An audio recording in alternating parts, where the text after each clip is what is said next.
Hello, everyone. Welcome to the webinar today. It is October 27th, about 10 a.m. here in central Canada. While we're just getting started or waiting for a few more people to join, let me know in the chat. I'll pull it up here, where you're calling in from and how things are going there. Maybe let me know what kind of projects you're working on. So I'm in central Canada here, and we just got our first snowfall really last night. So there's about 4 inches of snow out there that I'll get to go deal with after this webinar. So let me know where you are and how things are going there. I've worked on a few projects around here. My background is an electrical engineer. I've worked in the power industry and the wastewater treatment industry, and I'll tell you a little bit more about that. But share anything in the chat that you have worked on as well. We'll just let a few more people join here. We'll get started right at the top of the hour.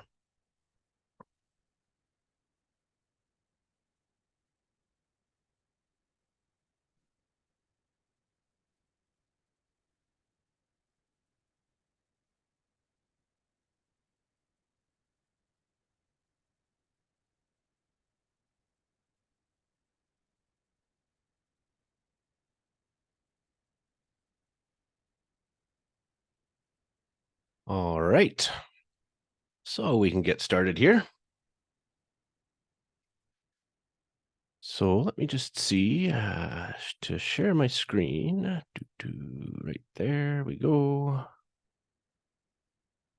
That's not it. This is the one we want right there. All right. So hopefully you can see my screen and you can see the slides that we're going through. Today we're going to go through how to plan and execute capital project commissioning so that you can stop losing time at the end of your projects. You're going to get the #1 project management framework, the systems and controls that are required for snag-free commissioning. And I do apologize. I do have a little bit of a cold, so I might sound a little bit stuffed up, but I feel fine. We'll be able to help you out with some commissioning topics here. Hello, Brad from Calgary. Background in mechanical trades and QA/QC. All right, so you're definitely in the right place. Perfect. So this presentation today is meant to be interactive. So exactly like Brad is doing there, if you have any comments, any questions at any time, just shoot them in the chat. I've got it up here. I'll watch for your questions. I'll try and get your questions answered as we go through the discussion here.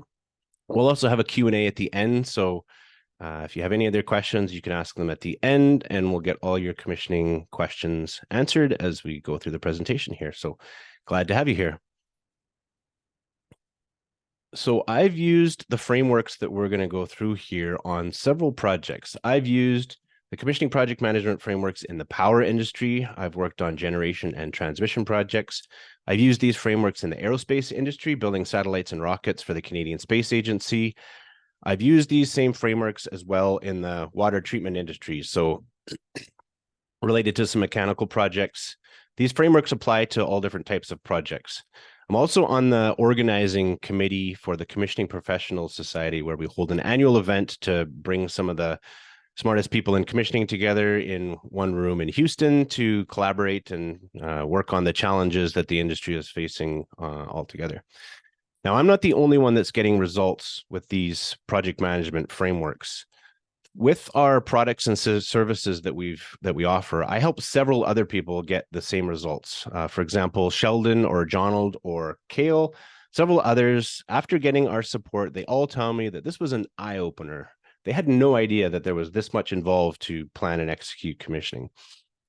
They tell me after working with us, this is the most interesting and applicable program they've taken in years. Lots of practical information. It's not theoretical. They tell me that this is the first commissioning explanation they've ever found that fully matches with what really happens at site. And that's because it is. It's based on real world experience. This isn't textbook stuff. So I know that this is good stuff, and we're helping a lot of people, and it can definitely help you on your projects too.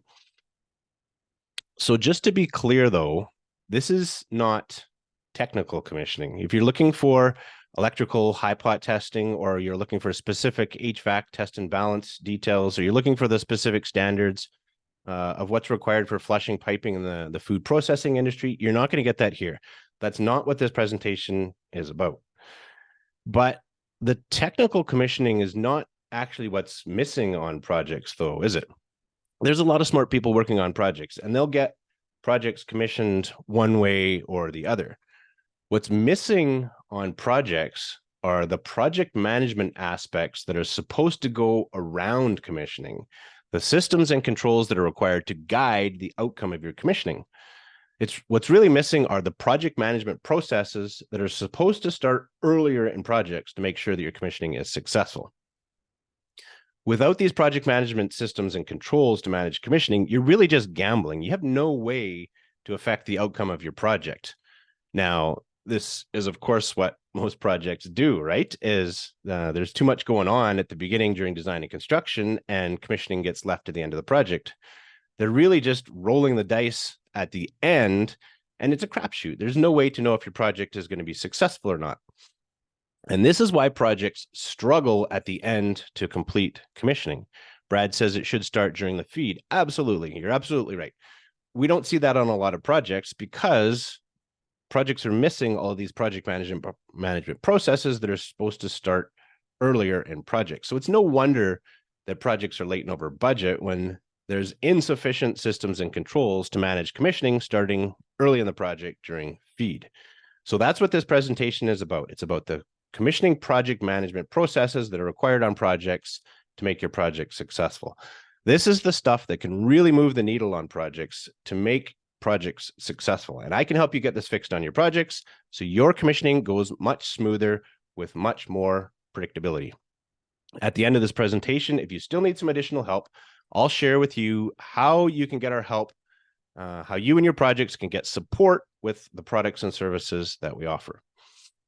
All of this, of course, so you no longer have to roll the dice at the end of your projects, and you can get much more certainty on how your projects will end during commissioning.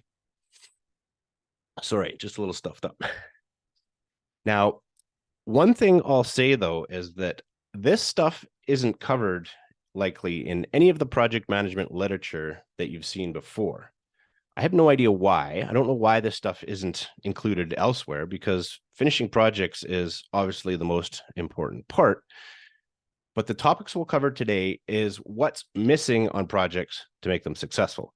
These are the systems and controls needed to impact the end of your project during commissioning. So if that all sounds interesting, then you're in the right place, and I'm glad you're here. Any questions before we begin? If there's anything you want to know, just shoot them in the chat. We'll get your questions answered. If not, we'll move on to the next topics.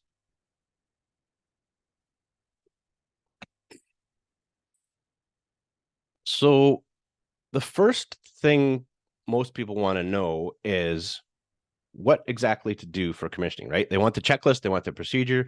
Just give me the step-by-step instructions. I get questions, people asking me like, give me the procedure to commission a combustion gas turbine. Well, there's a little bit more to it than that, right? You're not going to get the 6-page document that says, okay, your combustion gas turbine, this is exactly what you need to do. When I get these types of questions, I already know that these people are in trouble on their projects. So first, let's address the problems of what not to do before we discuss what to do.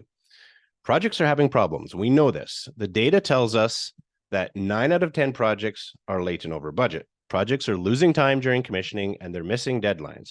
But why is this? Why are projects struggling? We need to address these problems before I teach you what to do. There's 3 common mistakes on projects, and just by fixing these 3 mistakes, you can see huge improvements on your projects. So what are these 3 mistakes? Mistake number 1, we've been told that commissioning takes place at the end of projects. You get everything built. Once construction is complete, you test everything at the end. But this is actually not true. This is, of course, what most projects do, is they just roll the dice at the end and see how commissioning goes. And maybe you've had this experience on projects where it's a scramble at the end to try and finish commissioning. But this is what leads to problems on projects. In fact, to be successful, the commissioning process starts right at the beginning during your feed process, just like Brad says in the comments here. When commissioning is at the end of your project, there's no way to be proactive. All the problems are left at the end of your project, and there's no time to recover. It's just like Stephen Covey says in his book, 7 Habits of Highly Successful People. Habit number 2, begin with the end in mind. We must be doing this on capital projects. Commissioning project management must start right from the start if we want our projects to be successful. Without this, there's no way to successfully finish projects unless you start preparing in advance right at the beginning of projects.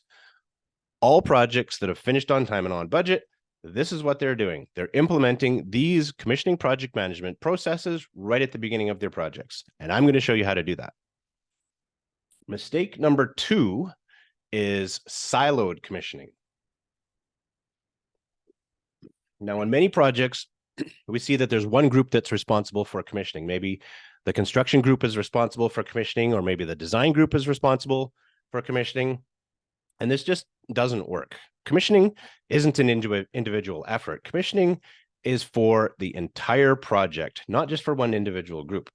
Commissioning requires a one-team approach. All subsystems must come together as one functional plant process or one functioning system at the end of projects, and project groups must do the same. Everyone, all systems, all people must come together so that at the end of the project, commissioning is one team approach and one process. All groups have a role in commissioning. Construction groups will have a role in maybe some of the vendor startups or pre-commissioning activities. Design groups will have a role, maybe as some of the subject matter experts responsible for various aspects of the equipment. Consultants will have a role. The client will have a role. Everybody needs to contribute to the commissioning effort as one commissioning team, which means there's one commissioning process through all stages of the project to get to that point. So it doesn't matter which group you're part of. If you're part of construction, design, consulting group, the client's group, the same commissioning process applies to everybody on the project. There's one process to follow, one team approach, and one final finish of the project. Unfortunately, when a single group is tasked with commissioning, this leads to a conflict of interest. You can't have the fox guard the hen house, right? Think about it. There's lots of money involved in projects. There's always cost pressures. There's always schedule pressures. And when groups are under pressure to deliver, it's human nature. It's not anyone's fault to try and cut corners on projects to try and achieve their objectives, right? But you can't have one group verifying their own work because of that fact. All projects that are successful with commissioning, they have one team with everyone involved, one commissioning process, and one final in-service date on their projects. This, of course, is extremely challenging. Everyone belongs to different organizations, right? There's several contracts. There's the construction group, the design group, the commissioning group. There's naturally divisions drawn between the groups that work on projects. So how do you keep everyone aligned for successful commissioning? Well, the processes I'll show you today, I'll show you how to do that. Mistake number 3 is many projects are still using paper and spreadsheets to manage their commissioning process. They've got paper sign-offs, or they're using some custom spreadsheet that they've developed over the years to manually track commissioning. And while this used to work 20 years ago, projects are far too complex now. There's too many documents, there's too much information, and it's absolutely impossible to keep track of everything manually using your customized spreadsheet. Projects move so fast, we need real-time data to make informed decisions. We can't wait until Friday's spreadsheet update to get the most current information. We need access to information right now. Even if you've used some of the commissioning software in the past and it wasn't very good or it didn't meet your needs, there are so many better options available now that you need to be looking at some of these options and implementing them on your project. There's actually over 20 different software vendors on the market. Each has its pros and cons. Some things do some things, certain aspects a little bit better than others, and some are more tailored to specific industries than others. However, all are flexible to meet your project-specific needs. We review how to select the right one for your projects in our Commissioning Academy program, so you can get these systems set up for your commissioning and project delivery. The commissioning software helps you plan and manage the work. It helps you to keep track of all the big details and all the small details. The software is really what's used to manage your gated commissioning process and how subsystems flow through the commissioning process here. It allows you to make real-time decisions rather than guessing on the information. If we need to be having that granularity that if we start a task in the morning and we expect it to be done by 3 o'clock, we need to have that information to know if it was actually completed. We need that level of granularity and decision making so that we can decide in a 24-hour cycle what needs to happen for tomorrow. And most importantly, the commissioning software, because it models the commissioning process, it shows everyone else on the project what they need to do for successful commissioning. Because it's not much help if only a few key commissioning experts know actually how to finish the project. We need to be able to communicate this to everyone else working on the project so they can contribute to the success and complete their role to ensure commissioning is successful. We need to be leveraging the power of these tools to manage commissioning. So Robert is saying, however, remember the software is just a tool. It comes down to people and their focus on quality and their experience. Absolutely. Yep. I would agree with you, Robert. I would say that the software is basically useless if you don't understand the fundamental underlying commissioning process and commitment to quality. I've seen some people try and get software on their projects and think that's going to solve all their problems. Well, it doesn't really, because you need to understand the fundamental underlying commissioning process and how this subsystem-based approach through all phases of projects works, model your systems, and then implement the software. So people can certainly get it backwards. Brad asked, do you have top 3 for this software? It depends a lot on the industry. If you want to have a chat, we can chat about the different types of software that are available. I can maybe give some recommendations depending on the type of projects that you're working on. There's definitely a few market leaders. There's a few on this list that are obsolete and maybe probably shouldn't even be on this list, but there's definitely a few market leaders that depending on what industry you're working on, we could discuss and see which one might be a good fix or a good solution for your types of projects. So these are the 3 most common mistakes on projects: not starting with the end in mind, having siloed commissioning, and still using paper and spreadsheets. And these are why projects are struggling. If you can fix just these 3 aspects, you'll already be able to make huge improvements on your projects. However, when projects are making one or more of these mistakes, it's because they lack a project management approach to commissioning. This is what we call cowboy commissioning. It's inefficient, you miss your deadlines, everything is unplanned and unorganized, and it's the reason that commissioning is a shit show at the end of your projects. Shafit is asking, which software have you personally used among these? I've used a few of them. Obviously, I haven't had experience with all 20 of them, so there's some that I can share my experience with on what's worked well and what hasn't worked well. There's some that I would recommend for certain industries and avoid for certain industries. It just depends. There's always there's no I guess the way to put it is there's no one size fits all for projects, right? It depends on your unique projects, your unique situation, and which software is going to best meet your needs. One thing we certainly don't want is the software that's too rigid and dictates you have to do commissioning this way. But there's lots of software that's not the case. Is you define exactly how you want to do commissioning, the processes you want to follow, and then have the software adapt to that to meet your needs. So there's some that are better at that than others, so they're not too rigid. But then there's others that are specifically rigid as you must do it that way, and that's probably not a good solution for you. It's easy to make mistakes when the commissioning project management processes are missing. But I'm going to show you how to apply these processes to your projects so you can avoid cowboy commissioning. Lots of good questions in the chat. If there's any other questions, please shoot them in there. I'll keep watching for your questions and we'll get them answered as we move along. So a lot of the problems that we're seeing on projects, the symptoms of cowboy commissioning is it's likely that your transition from construction to commissioning is disorganized and incomplete. It gets transitioned one way or the other, but things are getting missed, and it's a bit of a bumpy transition from construction and that equipment-based focused to that transition to commissioning and subsystem or systems-based mindset. It can be a bumpy transition, and that's likely because these processes aren't implemented on your projects, or you're not using software to manage that transition. Your commissioning is likely delayed due to constant snags, and it may not even be big problems, but lots of small problems is there's a setting missing in a VFD, or there's a rolled cable, or all these little things. And it's not that any little thing is a showstopper, but all these little things add up and cause lots of delays. It's like all these small things are adding up, and it's like a death by 1,000 cuts, right? Small item, small item, small item, that just becomes this mammoth undertaking during commissioning to try and make all this stuff work.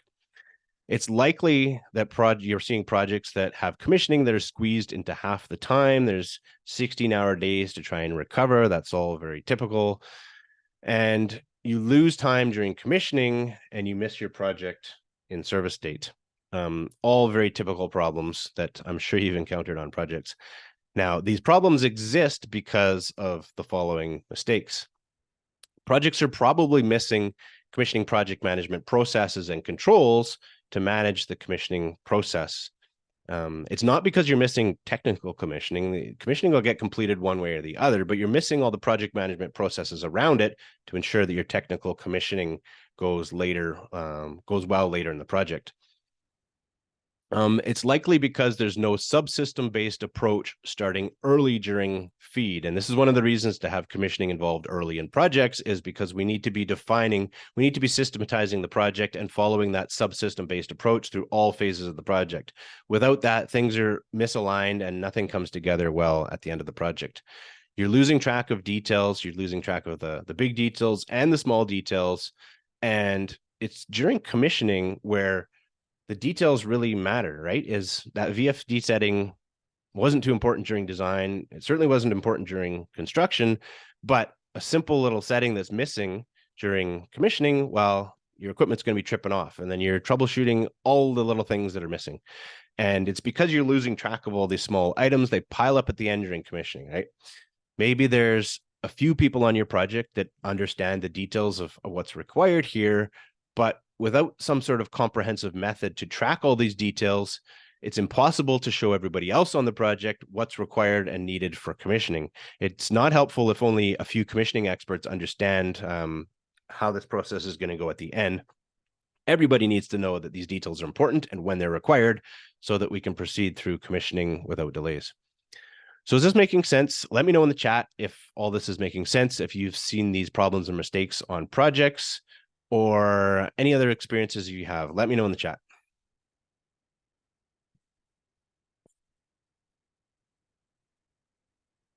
All right. So there's 3 parts of the commissioning project management framework. There's your planning frameworks, there's your construction completion frameworks, and there's your on-site commissioning and startup frameworks. These make up the integrated commissioning framework. When the integrated commissioning framework is established early in projects, on-site commissioning becomes much easier. You're able to complete commissioning with ease. There's no delays on your project, and there's very few snags. Of course, there's always going to be some snags, but those are minimized significantly. You have confidence you can meet your deadlines on projects. You can save significant time and money by completing projects more efficiently. And maybe most importantly is we can deliver quality systems when these systems go in service for decades of reliable operation. That's ultimately the fundamental goal of what we're trying to achieve here, right? However, when you're missing these commissioning project management frameworks, it might seem like you're making progress during design and construction until commissioning starts, right? Nothing works, things are missing, there's constant delays, and you're losing time during commissioning, you're scrambling at the end to get things finished, and you're panicking to try to keep your head above water as executives are breathing down your neck, demanding results, right? Projects that go down that path, you end up with cowboy commissioning. Without commissioning project management frameworks on projects, what do project teams try to do to fix this? Well, it's pretty common that everything gets dumped on the commissioning guys at the end to sort it out, right? Treat them like the wizards. Don't worry about it. The commissioning guys will figure that out. When they show up, they'll make everything better. They can fix all this stuff. You'll have 16-hour days or 7 days per week to try to recover and meet your project deadlines. You really just have your fingers crossed. You're hoping that the project will end, and you've heard the expression before, hope is not a plan. The blame game starts, fingers pointing of what went wrong or who missed something, and inevitably the claims start to pile up, right? Maybe the plan is just to fight it out in court and figure that out, but that's hardly a good approach to projects. And there is a better way. By implementing these commissioning frameworks early on your projects and establishing the defined processes to follow and the specific controls to monitor your commissioning process. That way, there's no surprises at the end. It's an easy to follow process right from the beginning of your projects that everyone understands, and your project management controls are in place to make informed decisions on your project. Commissioning goes much smoother, no delays, very few snags. Sounding good? Is this making sense? Maybe this sounds too good to be true. Have you ever been on a project that has implemented commissioning this efficiently that things have gone well at the end? Let me know. From my experience, I've been on projects where we've applied this and commissioning has gone very well. I'll show you an example, a case study of comparison of two large projects and how that came together at the end. Okay, so these are the details of what's included in each framework. But first, why is it called the integrated commissioning framework? Well, that's because commissioning project management must be integrated into all earlier stages of projects during procurement, during design, during construction, during your construction completion processes. We need to have these project management frameworks implemented into all stages of projects. Remember, one commissioning process to follow through all stages of projects, one commissioning team, one commissioning process, regardless of which group you're part of. It's the only way so this all comes together at the end of your project. Shafit is asking, between commissioning manager and project manager, which types of collaboration is needed in framework, you think? So these are, of course, the two key roles on projects. And anytime there's a disconnect between these two individuals or the commissioning manager is brought too late into the project, that's when we run into trouble, right? And that's why the commissioning manager needs to be involved very early in the project to help the project manager understand some of these earlier decisions in projects and make sure that the right commissioning project management frameworks are applied. I believe that everybody working on a project should understand how to finish them and understand these commissioning project management frameworks, but we know that's not often the case, right? A project manager should definitely understand this process. They're probably going to rely heavily on the commissioning manager to help them figure out a lot of these details on the technical side. But from a project management perspective, the project manager should understand how to finish projects. If they don't, probably shouldn't be in that role. So commissioning manager needs to understand all these, or the project manager needs to understand all these frameworks, because they're going to be making probably some of these decisions even before the commissioning manager is involved when it comes to procurement or structuring contracts for design and construction, and even during the feed processes if the commissioning manager isn't around. It's definitely a joint effort, and close collaboration between those two people is required for sure. Commissioning should be discussed in detail in construction RFPs and the expectations clearly identified for dry and wet commissioning. Absolutely. Yep. Contracts define the rules of the game, right? And we see too many contracts that are just used for to get the project started, and they're not actually used as tools to get the project finished. And that's why it's a shit show at the end, right? Is great. The guys are all here, but how do we finish the project? None of these project management frameworks were defined in contracts. Nobody knows the software that's going to be used or the workflows that are going to be followed or how any of this is going to be completed. They don't even know when construction ends and when commissioning starts. That's how bad it sometimes can get in contracts and why it's a disaster at the end. So you're absolutely right. In contracts, right in the RFPs, it's all got to be outlined up front for sure. Okay, so let's go through each of these frameworks. So the planning framework consists of 10 different parts here. The first one, you nailed it, Brad, is contracts. We need to be defining all of our processes of how the project is going to be completed in our contracts, because, for example, if there's a certain sequence of static completions that you need, if that's not defined in your project, in your contracts, good luck trying to get that changed with the contractor. They can certainly make that change, but it'll cost you. And if you're starting right there and not getting the right sequence of constructions completed that doesn't line up exactly with your startup sequence, well, it's already a spaghetti mess, right? How do you sort that out?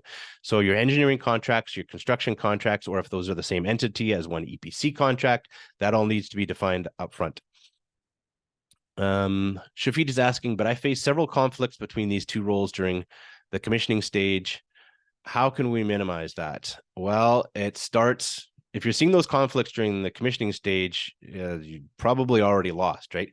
Those discussions needed to happen a year or 2 years in advance to get that alignment, get that understanding of what this commissioning process is to successfully complete projects.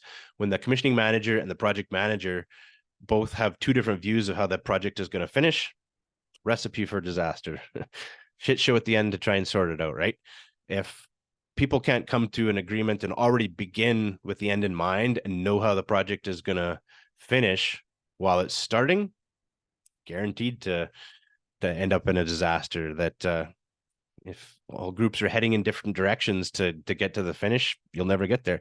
That's why you need one commissioning process and one commissioning team through all stages of the projects, right from the early stages.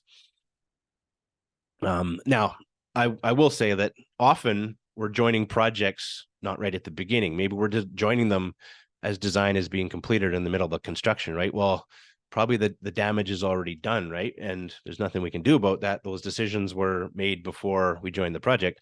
I'm on a project like that right now where it's definitely cleanup mode because the damage was done years before.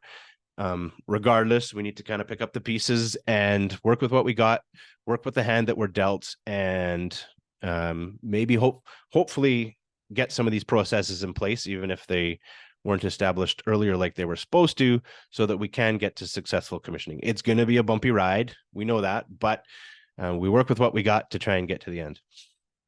So we mentioned FEED a few times in the comments as well. There's definitely commissioning involvement required there as well during preliminary design reviews, during detailed design reviews, definitely commissioning involvement. And there's always some very specific, more detailed packages that required maybe a series of workshops or commissioning involvement to help understand that commissioning ability and operability of the project. So I can think of, say, your control packages, your process control narratives, your sequences, those aspects, because they impact operations so significantly, there's often even more commissioning input, more input required from operators to make sure that those process control narratives are interpreted correctly and implemented correctly so that when we get to commissioning, we have confidence that those systems are going to work.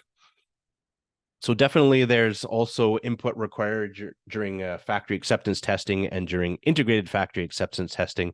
A lot of the factory acceptance testing we'd be very familiar with. It's been going on for decades. For something simple like a pump, yeah, we're going to test it in the factory. We're going to measure it at 3 points on the pump curve, measure voltage, measure current. Those were all pretty standard and we're familiar with those. But when it comes to some of the more complex systems, again, like your control systems, there's very specific aspects that need to be defined in contracts in how these items are being procured.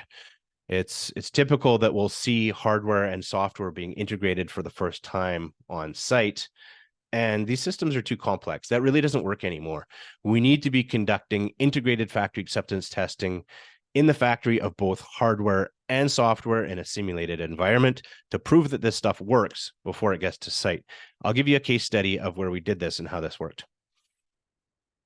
Your project systematization is a critical aspect of your project management frameworks for planning the project.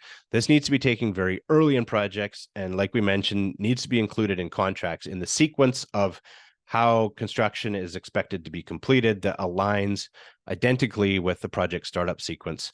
So how are the equipment tags grouped into the various subsystems? How are these going to flow through design, construction, and commissioning? How are these going to flow through the completion workflows? This all needs to be defined up front in your project management processes to make sure you have a subsystems-based approach through all stages of the project. Then how are you going to manage your gated commissioning workflows? So all projects will do this somewhat differently, but how it's defined specifically for your project with regards to how is pre-commissioning split up between the various groups that are involved for vendor startups versus pre-commissioning teams versus commissioning teams? How are the subsystems then coming together during commissioning? How is it moving through startup, performance verification, trial operation? What is your defined commissioning workflows? And then how is this modeled within your commissioning management software so that you can track all the subsystems and tagged equipment through your commissioning workflows so that nothing gets lost. These are the important aspects that need to be defined early in your projects in how this is going to be completed. So through all this work, then once this is all complete, how are we sequencing all the work for each subsystem? And how are we putting this all together in a schedule that can be communicated to everyone on the project? Your sequence and your schedule for commissioning needs to be defined quite in advance of when you actually get to site and perform some of these activities, because it's defining how everything lines up through design, construction, and commissioning, and how this is all going to be managed. So along with your gated commissioning workflows, there's several forms and certificates to be defined. What forms are you going to use? What certificates, what sign-offs are required in your commissioning management software as each milestone is achieved in your commissioning workflows? What are your, and then who's responsible to sign off on each of these items? We would be familiar with a lot of the checklists and procedures that are required, but how are these being defined in advance? Who's writing them? We want to have all of our checklists, all of our procedures prepared, because then these get loaded into our commissioning software. We need to have all these prepared in advance so that when we get to our on-site commissioning, we're ready to blitz the activities and get everything done, focusing strictly on execution. There's no time during on-site commissioning to be planning and preparing and writing checklists. We need all that ready to go in advance. And that's all very possible with these project management frameworks applied on your projects. And then not because it's the least important, but safety is included here as well. There's very specific safety processes that need to be followed during commissioning. The commissioning team is relied on heavily as the equipment experts responsible to guide the team and make sure that all of these startups are completed safely. So we want to be planning our PSSR processes and making sure that we're working closely with our HSC groups to make sure that our safety processes are established early in projects, and we have confidence we're not going to miss anything, and that everybody can proceed through this work safely. So that is the planning framework on projects. The next planning element here is our construction completions. And there's two frameworks that are required here. Some of these you might be familiar with or have aspects of these applied on your projects. The first framework is your punch list walkdowns and how that takes place between your construction and commissioning groups, as well as how are punch items categorized and loaded into your commissioning software.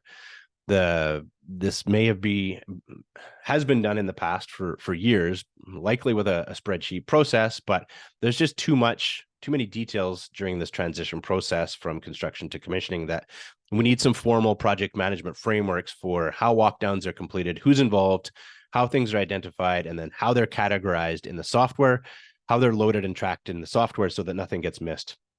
You'd be familiar with like the type A, the type B, the type C punches, but how is that being tracked in the software and tagged and linked with tagged equipment in our commissioning workflows so that we know exactly what deficiency or which punch item needs to be dressed, when it needs to be dressed so that nothing gets missed. And then the second aspect of our construction completions frameworks is your subsystem static completion. I see this often missing on projects or in contracts is everybody's definition of done means something different, right? The commissioning team's definition of done means something different than the construction team's definition of done, means something different than the consultant's definition of done. And that's because it was never fully defined is what is actually required to achieve each subsystem static completion. The details specific to what each tag piece of equipment is required for that subsystem, not just the physical equipment, the documentation as well, what's required for O&M manuals, what's required for as-built documents. So it's crystal clear. There's no confusion on what done or what static completion actually means. Everybody knows exactly what needs to be done to achieve that sign-off, to meet that goalpost and get that sign-off in your commissioning management software to move to the next phase. There's no ambiguity. This is the list of things that need to be done. They're categorized type A, B, C. Get these items complete, you get sign off, we move to the next stage. This is important also for contract elements related to payment, right? There's lots of and that's the reason people are pushing for that, is because they want to get paid, of course. But when it's crystal clear defined in contracts in your commissioning management software, this is what static completion is. You do not get paid until this is achieved. No ambiguity. Everybody knows what they need to do. Much better way. Then the third aspect of our project management framework here is your on-site commissioning and startup frameworks. And there's 6 frameworks included here. So a lot of these you would be familiar with. Your pre-commissioning, your commissioning, your startup sequence, then how you're going through your performance verification, trial operation, and handover to the owner. So these are all managed within our commissioning management software. As each subsystem flows through these workflows, they're tracked, deficiencies are identified, categorized, and sign off as each subsystem moves through these various stages.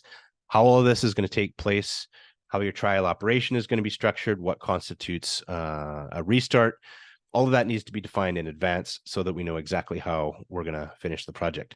And your comment earlier on commissioning manager and project manager not agreeing on how this is going to take place, it's likely because this wasn't defined early in projects and they each had a different idea of how to finish the project, right? But when this is defined with a project management structure around it earlier in project, then everybody knows this is how we're going to finish the project at each milestone, exactly what needs to be done to achieve that.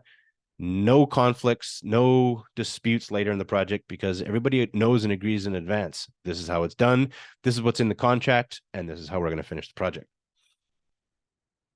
So how's everybody doing? I know that was quite a bit that we went through there. Let me know in the chat. Is this making sense? Does a lot of this seem familiar? Have you done this on projects? Or maybe you've done aspects of this on projects, but not all of it. Maybe you've only focused on parts of it and missed other parts of it. Let me know in the chat what's been your experience with some of these frameworks on projects. So just for some context, let's look at a possible timeline of what this could look like. The bulk of the commissioning effort is actually during your commissioning planning frameworks. So let's say you have 6 months of completions and commissioning on your projects, then maybe you have 18 months of planning prior to that stage. I know that was my case on one of my previous projects, and it maybe depends on when your feed process is taking place, if it's 18 months or if it's 2 years, kind of what that timeline is. But just to highlight that the bulk of the effort is during the planning stage. Maybe you've got a smaller project and there's only 2 months of on-site commissioning. Well, then maybe you have a planning stage that is 10 months in advance to get some of this in place, maybe 10 or 12 months. But a bulk of the effort is required prior to actually getting on site when you mobilize the site to actually complete the on-site commissioning. So when project management frameworks are established earlier in your projects by putting in the upfront effort, completing construction and commissioning is much easier. I'm sure you may have heard of the 80-20 rule. When it comes to managing commissioning, 80% of the work is done during the planning stage. And this is unfortunately what's missing on most projects, right? Most projects don't put in this upfront effort to get this 80% of the work done. However, when you get this right, when you do this first 80% of the productive work for your commissioning process done in advance, the last 20% is much easier. But when the first 80% is wrong, or on some projects not even done at all, the last 20% will be a nightmare. That's when you end up with cowboy commissioning. It's just too fast paced. There's too much information, and you can't possibly keep your head above water when you're trying to do that 80% of the work during the same 20%. It just doesn't work.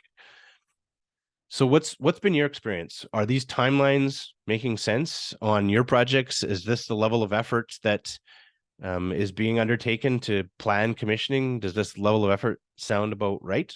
Let me know if these timelines kind of agree with your expectations or what you see on projects.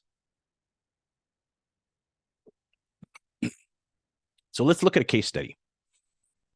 Let's compare 2 power projects. Both of these projects were taking place at the same time in Canada. Now, these are big projects. You're maybe not working on multi-billion-dollar projects, but the same lessons learned apply to all sizes of projects. If it's a $5 million project or a $5 billion project, big or small, these lessons learned apply to all projects. So the first project is Bipole 3. It was an HVDC project, 2,300 megawatt HVDC link here in central Canada. And I was the commissioning manager for this project. It took place between 2015 to 2018. We were able to finish that project on time and on budget.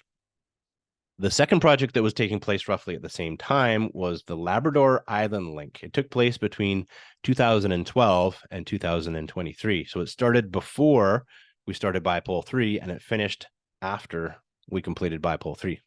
Now, there was lots of things wrong with the Labrador Island Link. It resulted in a public inquiry in 2020. You can go check it out if you want. It's at muskratfallsinquiry.ca. You can read about all the things that were wrong with the project, but I want to highlight the one thing, a major difference between the two projects was the approach to integrated factory acceptance testing, the software development that was done and how this was tested in the factory for each of these projects. So this was a CBC headline in March of 2002 related to the Muskrat Falls project. So just last year, they were still talking about software struggles that were persisting on the project. And this particular consultant, I don't remember who it was, is saying the completion is impossible to predict. Ouch, that's not a good headline.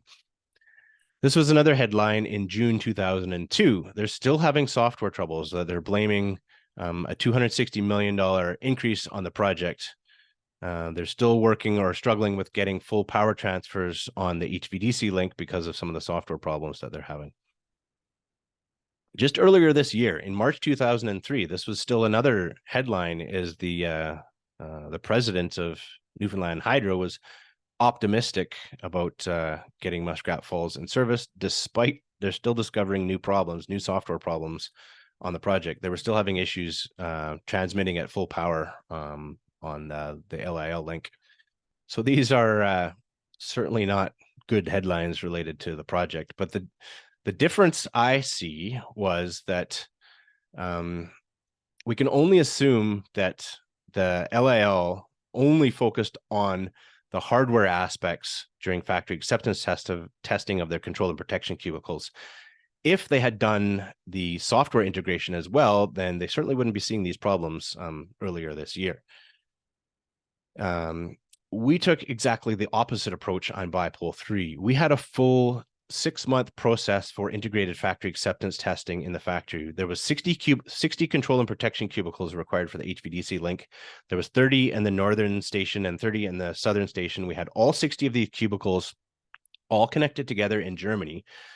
And we did this period of integrated factory acceptance testing in this simulated environment 18 months before the project in service date. We did the 6 months of proactive offsite testing where we went through every functional performance scenario, all the dynamic scenarios tested in this simulated environment to test all the normal operating configurations, all the fault conditions, simulating the full 2,300 megawatts transfers in all these various different situations.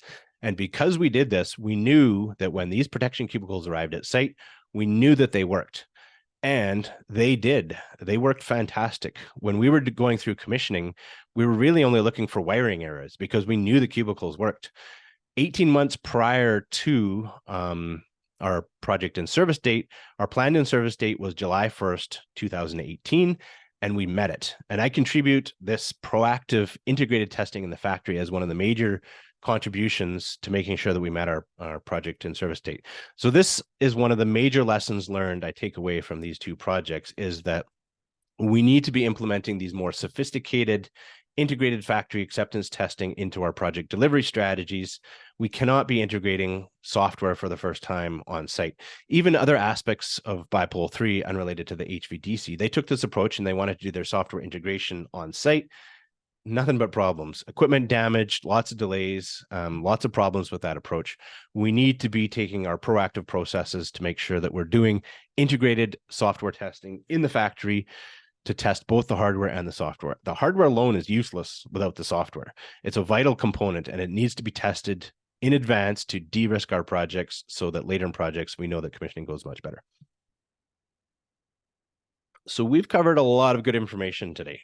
Let me know in the chat if this is making sense, if you can see how these commissioning project management frameworks can help your projects succeed. Also, let me know everything that we've discussed today. Can you take what we've just discussed? Can you go implement this on your projects right away? Can you promise me that you'll begin with the end in mind on your projects? that you'll prevent siloed commissioning on your projects? You'll have everyone involved. And can you promise me that you'll stop using paper and spreadsheets on your projects so that we can have much more efficient commissioning processes at the end of your projects? By implementing these commissioning project management frameworks on your projects, can you assure me that you'll take these lessons learned and apply them to your projects? To correct these three mistakes on projects, we've discussed how commissioning can be simplified into a three-part project management framework. Commissioning frameworks to plan your projects, construction completions processes that are required from that transition from construction to completion, and your on-site commissioning and startup processes to manage your commissioning workflows. Shafit is asking, is it possible to share with me the CMS software links through email? Absolutely, yep. Go to our website, commissioningandstartup.com. Right on the homepage there's a button. It says commissioning management software. Enter your name and email. It responds right away and it sends you the list. So you can get access to the full list there. Yep, check that out for sure. All right. So if all of this is making sense, what's going to be your next step? How are you going to get this implemented on your projects? I've given you everything today, all the project management systems, controls that successful project teams are using to complete commissioning and meet their deadlines.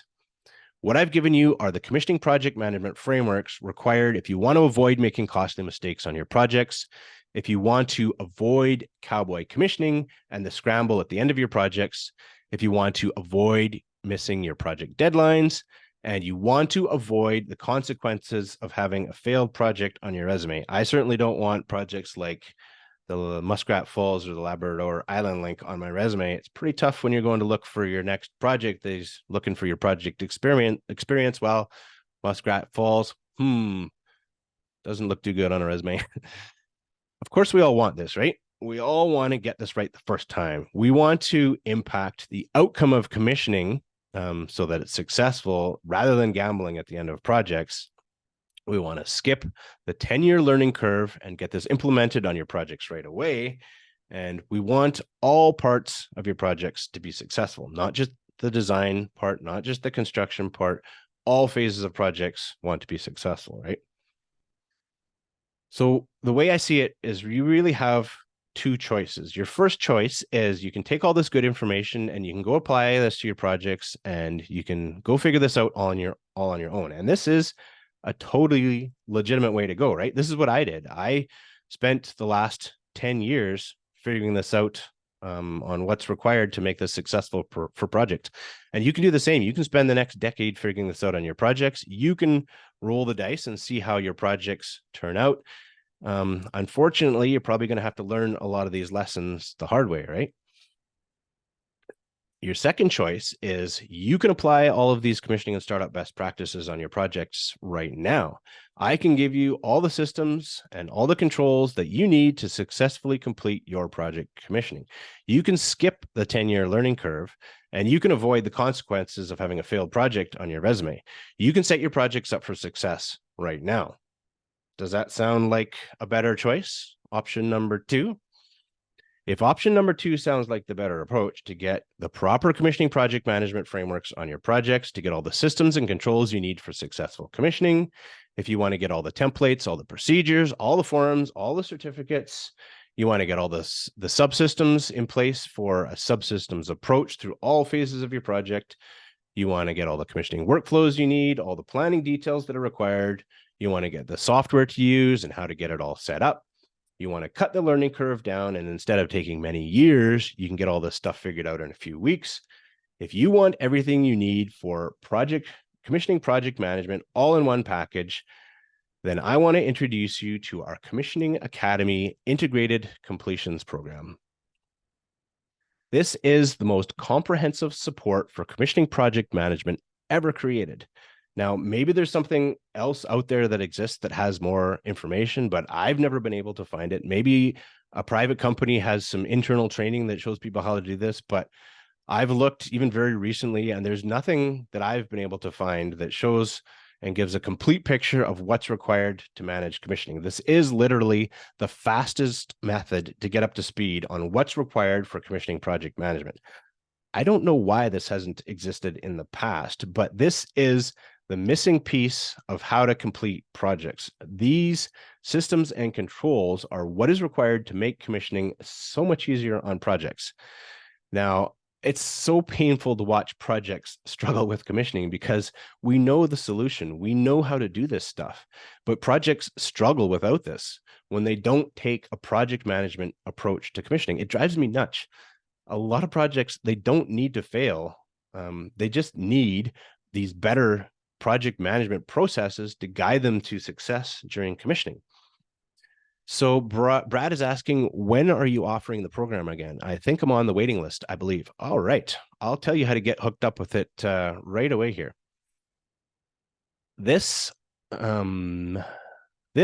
Our program is perfect for people at all levels. So if you're a beginner, you get everything you need so you don't have to make any mistakes. You get a massive head start when you understand these methods before starting projects. If you're an intermediate, you've been working on projects maybe in the past, well, this is your opportunity to fix your cowboy commissioning. If your projects are likely late and over budget, then you get to fix your cowboy commissioning and implement these processes on your projects, so commissioning becomes much easier. If you're an expert, maybe you've been involved in projects for quite some time and commissioning is going decent enough on your projects, well, now this is your opportunity to upgrade your commissioning processes to the industry best processes that all successful companies are using so that you can make your commissioning job even easier. So for your question, Brad, if you'd like to get enrolled right away, then you can enroll at learncsu.com. When you go there, you can book a call, we can have a chat, and I can hook you up with the program right away so that you can get this implemented on your projects right away.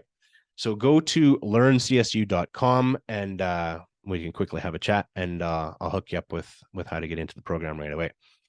Now, just to highlight, there's two ways that we help people. So there's the program that Brad is referring to. That's our do-it-yourself program.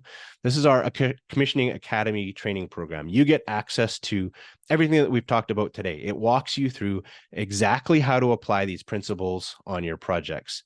So this is a good option if you're looking for individual support for yourself, that you need to figure this out on your own.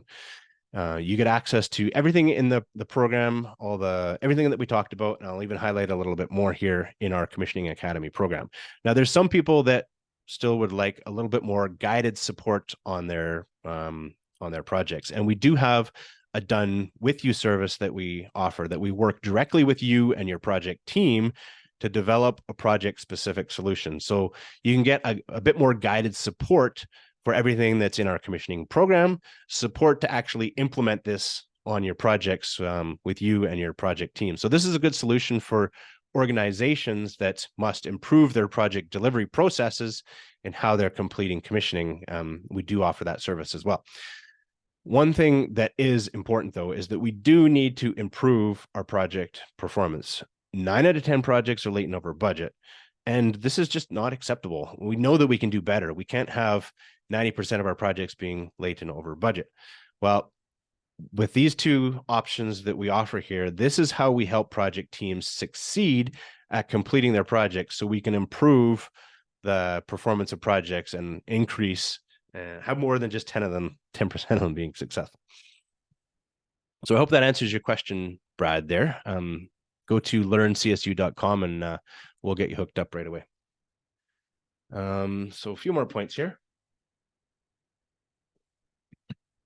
In addition to the integrated completions methodology, everything that we've talked about here that gives you the project management systems and controls to manage commissioning, both of our support options also include access to our mechanical, electrical, and automation components of the program. So lots of people, they have a really strong technical background. Maybe they're really strong in the mechanical aspects of projects, but they're not so familiar with the electrical aspects of projects, or maybe could be any one of them. You're not maybe as familiar with the automation components, how loop checks are completed, or all those items.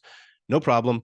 That's why we've included an overview of mechanical, electrical, and automation commissioning, so you get a flavor of all aspects of the project and can become a well-rounded commissioning expert on projects to at least speak to your area of expertise and have awareness of other aspects of the project so that you can participate and manage all aspects of the project. You get access to all of our checklists and procedures. I think we have over 180 checklists and procedures that you can use. It's sometimes super helpful to have a template that you can start with and just modify, make it specific to your project rather than starting with a blank sheet of paper. You get access to all those documents in our program. We have several case studies in there that you can look at and use for some of the example projects or assignments in the program as well. You get access to our forms and certificates library, everything that's in there. So for example, you need to create a commissioning kickoff meeting agenda. Well, super easy, log into the program, download that agenda, maybe make a few small adjustments, fire that out to the attendees in your list, move on to the next task. Saves tons of times. It's also helpful to maybe collaborate and discuss with other people in the commissioning industry. A lot of times commissioning is isolated on the project and there's not a whole lot of other people to bounce ideas off of. Well, you get access to our private member LinkedIn group where you can collaborate with other people that are going through some of our programs. You maybe find somebody that's working on a similar project in other parts of the world. You can bounce ideas off them or discuss different aspects of commissioning. Super helpful to get access to that LinkedIn group as well. When you do go through the program, we are accredited with the Engineering Institute of Canada. So at the end of the program, when you pass the exam and complete with an 80% or better, because we're EIC accredited, that allows us to issue you an accredited certificate along with the accredited CEU and PDH hours that are associated with the course. Those are all logged at eicregistry.com that you can refer others to show that you've completed the course. Sometimes it's super helpful. People post the certificate and post it online. And because commissioning is in such demand, anybody that understands this stuff, I hear from people when they post their certificate online, people are contacting them instantly as, what do you know about commissioning? Can you fill this role? Can you help us out here? It's super helpful. And you do get lifetime access. So all the forms, certificates, checklist procedures, library, all the content in there, you can use that on all your current project. If you have another project in 2 or 3 years from now, you still have access to everything. You can use it as a resource to help you out on your projects. So this literally is everything you need to successfully complete your projects during commissioning. Go to learncsu.com where you can book a call and we can discuss which support option is best for you and answer any other questions that you have. So if you do have all of this figured out on your projects, if everything we've talked about is exactly what you're doing on projects, then that's fantastic, actually. You now have confirmation that you're on the right track. Keep up the good work. I hope your projects are successful. We need to improve project performance, and you're doing a great job being part of the solution. I thank you for your efforts in helping projects succeed. However, I do know that most project teams have not figured this stuff out because the data tells us that 9 out of 10 projects are late and over budget. So this tells me that most project teams don't have this stuff figured out. So if this stuff is new to you for the first time, or if you've been part of a project that's struggled with commissioning in the past, or if you've been on this presentation multiple times, maybe you watched our same presentation last week or watched one of the replays, if you've read through some of our emails for a while, or you've maybe taken the mini course and you're still looking for more, it means that you're still trying to figure out commissioning, and it means that you haven't been able to figure this stuff out on your own. So that means it's probably time to get some support, because really, if that's your approach, nothing's going to change. You and your projects are still going to struggle with commissioning. Now, the help you need with commissioning, it doesn't necessarily have to come from me. You can go get help or support from others if you want to try and get this stuff figured out, but you do need someone to show you how this works. Commissioning is complicated, and I'm sorry, but you're not going to figure out commissioning with a few Google searches and a few free webinars. There's likely a reason that you're here. It's because you're still trying to figure out commissioning, but you haven't been able to figure it out on your own. And that's fine. I do think it's possible for people to figure this out on their own.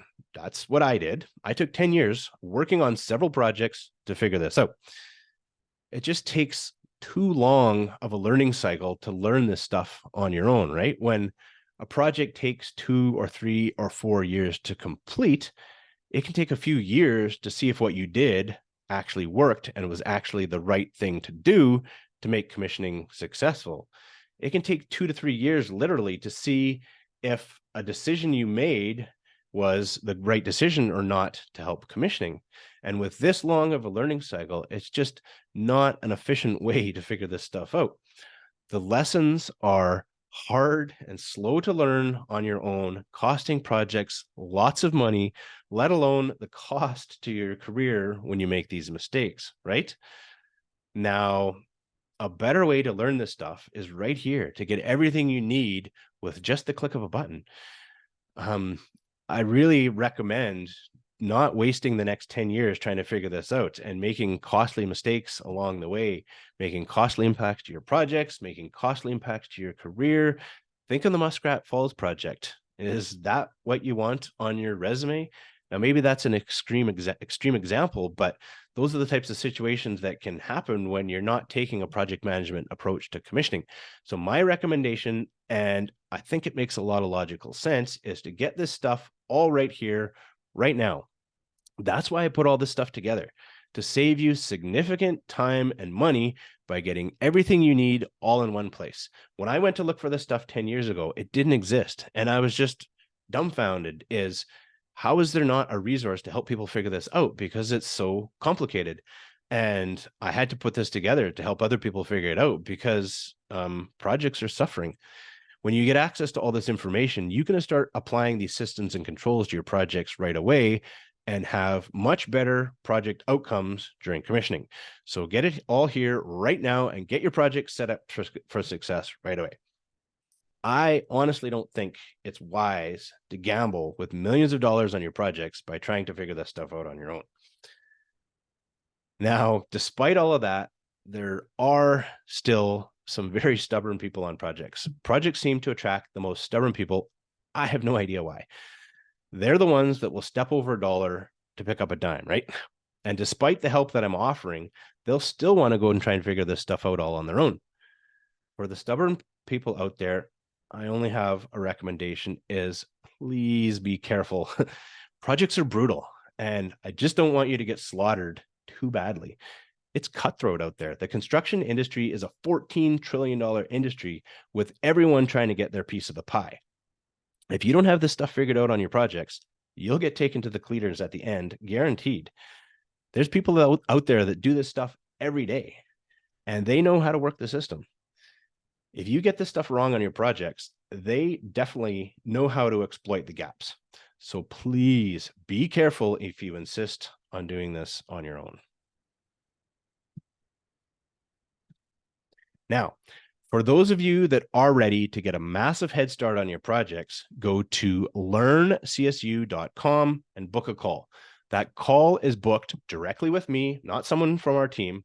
It's booked directly with me, and we'll have a one-on-one conversation to discuss what is the best solution for you and your projects, and I can answer any questions that you have. I'm looking forward to speaking with you and helping you and your projects succeed with commissioning. Okay, cool. How's everybody doing? I saw one hand shoot up there for a second, but then it went down. So if there's any other questions, please let me know in the chat. And while you're entering your questions, these are some of the questions that I do often get at this point in the presentation. So I'll go through a few of them here while I watch to see if there's any other questions that you have. So of course, the first question everybody wants to know is, what is the cost? And when it comes to commissioning, there is really no one size fits all solution for commissioning, right? Projects are unique, and there's always a unique application of the commissioning process to your project. So that's the reason that we get you to book a call and have a discussion, is because we want to see what is the best solution for your specific situation. If we find a solution that works for you, then we can talk about the cost.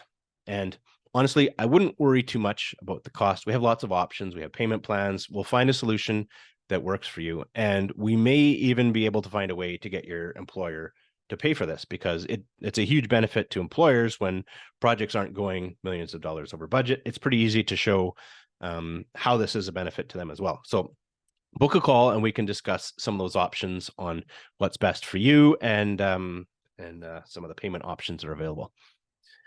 Maybe you've gone through this presentation and you're still not convinced that systems and controls for commissioning can actually help you save time and money on your projects. You think you might be viewing it as an expense rather than an opportunity to save time and money on your projects. Additional expenses of maybe hiring a few more people, getting software installed, those are all, maybe you're still viewing those as expenses. So the one thing I can guarantee that without any of this in place on your project, it's definitely a gamble to finish your projects. You're rolling the dice. Your project may be successful, but the data shows that it probably won't be, because 9 out of 10 projects are late and over budget. So if you want to try and fight those odds, you're welcome to do that. But these are the systems and processes that need to be in place so that we can prove the outcomes of projects. When the right commissioning project management processes are in place, you're much more likely to achieve your project objectives. You actually have the ability to control your project outcomes during commissioning. You reduce the risks of your projects being late and over budget. It's just good risk mitigation, right? When there's so much money at stake on projects, then this just makes sense as a risk mitigation perspective to make sure that your projects are doing everything that they can to make sure that the commissioning is successful. I do hear people often say, well, I don't need this. I already have a consultant looking at commissioning. And while I'm sure you do have a very smart consultant involved, and they probably are excellent at providing the technical aspects of commissioning, I can almost guarantee you that you're not getting the commercial and project management aspects of commissioning that you need from your consultant. It's just not their role. If your design consultant is involved, they're great at all the technical commissioning aspects, but that's not what they do. The commercial aspects of commissioning or the project management aspects of commissioning, and those are the aspects of how you're actually going to get the project finished, incorporating the technical aspects of commissioning. So I encourage you, let's book a call, let's have a chat. Let's see what your consultant is providing you and see if there's any gaps in what you think you're getting from your consultant. Book a call, even bring others to the call if you want, and we can have a chat and see if there's anything missing in your project delivery. Sometimes I also get asked, why do I need this commissioning project management? Can't I just go to get my PMP or review Project Management Institute's information? And that's project management. That'll help me out, right? Well, go through any of the PMI information and you'll see that it's pretty light on details to actually finish a project. Everything that they cover there is mostly related to how to start a project.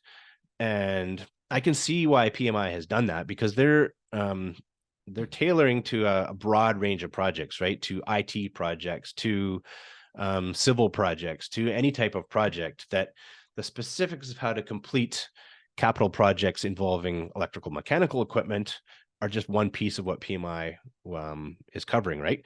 So you can go through all the PMI information and get all the information on how to start a project, the project charters, the cost estimates, schedule estimates, managing and controlling estimates, but nothing in there covers anything that is covered in the course that we've got here on how to actually finish a project. The stuff that I cover in our program or help people with is the missing part of what's required to actually finish capital projects. And I think you would agree that if you're spending millions of dollars on a project, you of course need to get it started, but more importantly, you also need to get it finished. Well, this is everything that you need to actually finish the project. You need the full picture, right? You need PMP's aspects of how to start a project, and you need all the information that I've got here on how to finish a project.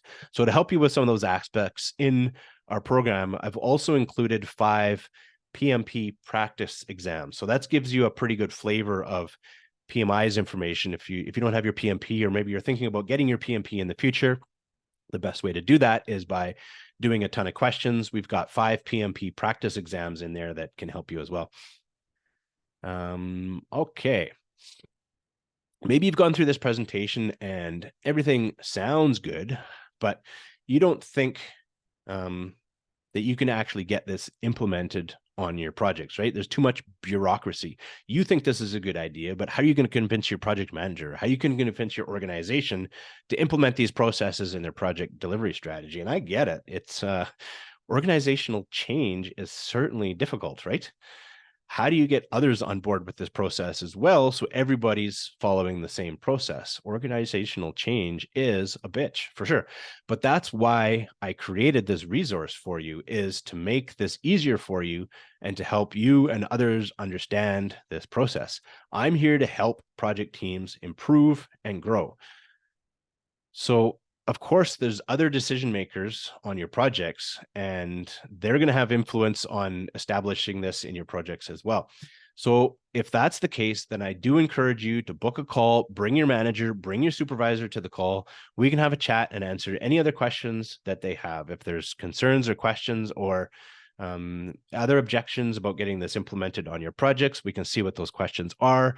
We can get your questions answered, and we can see if there's a right solution to help you and your project succeed. Often I hear that, and this is the case, that projects are busy, right? You've got too much on your plate. You can't possibly take this on. Why would you want to add this to your list of to-do items to fix this on your projects? And this is really the fundamental problem on projects, isn't it? When you have too much to do today, how can you possibly get this done? And this is why projects suffer, because commissioning gets deferred to later, right? There's too much to do today, so why do today when you can do tomorrow? And it keeps getting kicked down the road, and commissioning never gets thought about, and the cycle continues. But again, this is why I'm here. I'm here to make this easier for you, to help you get this implemented on your projects with a dedicated individual to oversee this, if that's yourself, or a dedicated commissioning manager, a lead, or a coordinator. It's very possible to make incremental change for the better, and I can help you do that. When you have one individual or maybe just a pair of people to plan and coordinate all this early on your projects, commissioning goes so much better at the end. And if you're not doing this, you're not making sure your commissioning is successful, then really, what are you doing from a project management perspective on projects? If you're focusing on design and you're focusing on construction and those phases are going really well, then what's the point if commissioning doesn't go well? All phases of your projects need to be successful, including commissioning. Everybody needs to be working together. Design, construction, commissioning as one project process to complete during commissioning. A strong design phase and a strong construction phase is irrelevant if you have a weak finish during commissioning. It just doesn't make any sense. You need to plan for a strong finish during commissioning for all of your project to be successful. Another thing I often hear is, you know what, this all sounds good, but I don't think this applies to our projects, or it doesn't apply to our industry. We do commissioning differently. Of course you do commissioning differently. All projects do commissioning differently. Every project has unique circumstances, unique technical infrastructure, and a unique way of how this commissioning process is applied to their projects. The specific breakers to close are always specific. The specific valves to close are always project specific. The technical aspects of commissioning are always different. No two projects are the same, even within the same industry. If you have a wastewater treatment plant and then build another wastewater treatment plant 4 years later, of course there's differences in there. However, the systems and controls for commissioning are always the same, regardless of the technical details. And this is what is missing on projects. The same steps need to be taken for everything we've discussed today on all projects, regardless of your technical specifics. It's always the same risk-based approach to manage commissioning so that your project-specific testing goes well. Awesome. So those are a lot of the questions I get at this point in the presentation. Hopefully I've answered your questions. If there's any others, shoot them in the chat or book a call and I'll answer your questions during the call. If there's anything else that maybe I didn't cover in some of these questions, if there's other barriers you think are in your way to getting this done on your projects, or if there's something else that is in your mind that you think this doesn't apply to your projects, or if there's anything else on your mind that hasn't come up here, or if I haven't answered, please let me know in the chat, or please book a call and we can have a discussion on how to get this set up and how to help your projects the best. So please go to learncsu.com. book a call and we can discuss which option is best for you and your projects. If you want to bring others to the call, absolutely bring your supervisor, bring your manager. We can have a chat and answer any other questions that you have. Robert's got a question. This is simply a capital efficiency issue. The challenge is commissioning is the bastard stepchild in any organization, whether owner or EPC. Unfortunately, predominant commissioning people are not involved in project economics to show the true value of doing it right. Money talks. Absolutely. The money always talks, right? And every decision on projects will always be made with money front and center. We have to acknowledge that, right? However, the money talks at the end of projects too. When a project is 6 months late and $260 million over budget, that talks pretty loudly as well. Skip this stuff on projects. I guarantee you it costs far less than $260 million to implement these systems and processes on projects as pretty good risk mitigation. So your project doesn't go $260 million over budget. The challenge is always that there is a line item in the budget that says commissioning software cost, commissioning team personnel cost, right? Everybody sees that visibly front and center. There's never a line item in project budgets that says money saved because of commissioning software, money saved because of competent commissioning processes on projects, right? That's the missing link that unfortunately never exists, but by putting this program together, sharing information with others, and showing how commissioning can provide so much value to projects and the money that it saves when these proper commissioning project management processes are in place is the reason I've put this together, is to bridge that missing link between upfront commissioning expenses line items in the budget versus potentially, or I wouldn't even say potentially, massive savings later in the project when this is all done right, and avoiding delays and massive project overruns, especially when you look at the fact that 9 out of 10 projects are late and over budget. A lot of projects teams are stuck with that optimism bias as they think, well, yeah, those are the odds on projects, but you know what? That doesn't apply to us. We're going to do things different. We're going to do things better, and we're going to deliver a fantastic project. I love your optimism, but the data doesn't say that, right? If you're part of the magic 10% that can complete this on time and on budget, fantastic. But that's not likely going to be the case. 90% of projects are late and over budget. We need to be implementing these processes to give us the best risk mitigation so that we don't blow or overspend millions of dollars at the end of projects, costing projects and teams and organizations significant amounts of money because the statistics are stacked against us. We need to be implementing these project management processes to give us the best chance to succeed on projects.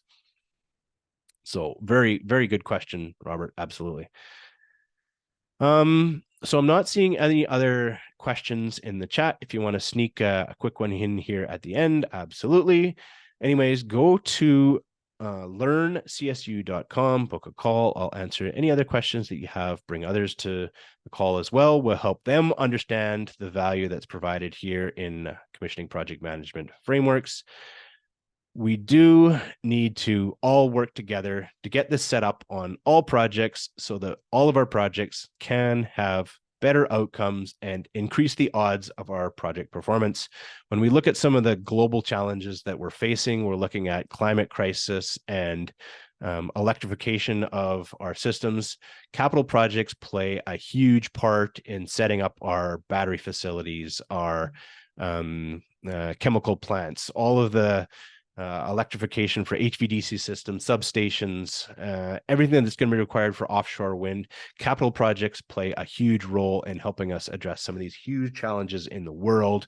And we cannot continue to have 9 out of 10 projects late and over budget. When we look at a $14 trillion industry, that's just wasting so much time and resources that could be much better applied to tackling these huge global issues together in a much better manner, so that we all need to work together to make sure that we do have better project outcomes to work together to tackle these projects together. So Shreyas is asking, could you send us a link for the actual course? And I will be sending a recording of the webinar. So maybe you can clarify, what are you looking for an actual link for the course? Are you looking for the actual link to enroll, as in You don't even need to book a call as you want to get enrolled right away. I can hook you up with that right away if you want to. And will you be sending a recording of this webinar? Absolutely. Yep. The recording of this webinar is recorded. When we're done here, Zoom takes, I don't know, a little bit of time to do its processing. So I'll let it do its thing. I'll have you the recording for the webinar first thing tomorrow morning that you can watch, you can forward to others, get them up to speed on what this commissioning process looks like, and we can help everyone get this implemented on their projects so we can have much better project outcomes. So I hope I answered your question, Shreyas. If I haven't, then maybe you can clarify there, or feel free to book a call and I'll get you the information that you're looking for. Yes, so I know you're looking for the course price, but it's not a one size solution fits all. And that's why I do encourage you to book a call. Let's have a quick chat, see what you're looking for, and then I can provide you the best solution. So I don't bite. We'll have a quick chat. And the call is directly with me. Go to learncsu.com, book a call. We'll have a quick chat. I'll get you hooked up with what you need. All right. So I hope everyone found this presentation helpful. There's been lots of great questions. I am encouraged by everyone's engagement to figure this stuff out and get it applied on projects. And I want to help you succeed on your projects. You're part of the project leaders to help projects succeed. So I want you to succeed so your projects can succeed. And I'm here to support you in any way that you need help to do that. I just want to thank everybody for participating. Great questions. Any questions, please let me know. Please go to learncsu.com, book a call, and I'll get any of the questions you have answered and get you hooked up with the next steps. So thanks for joining. Thanks for your participation, and we'll chat very soon. Have a great day.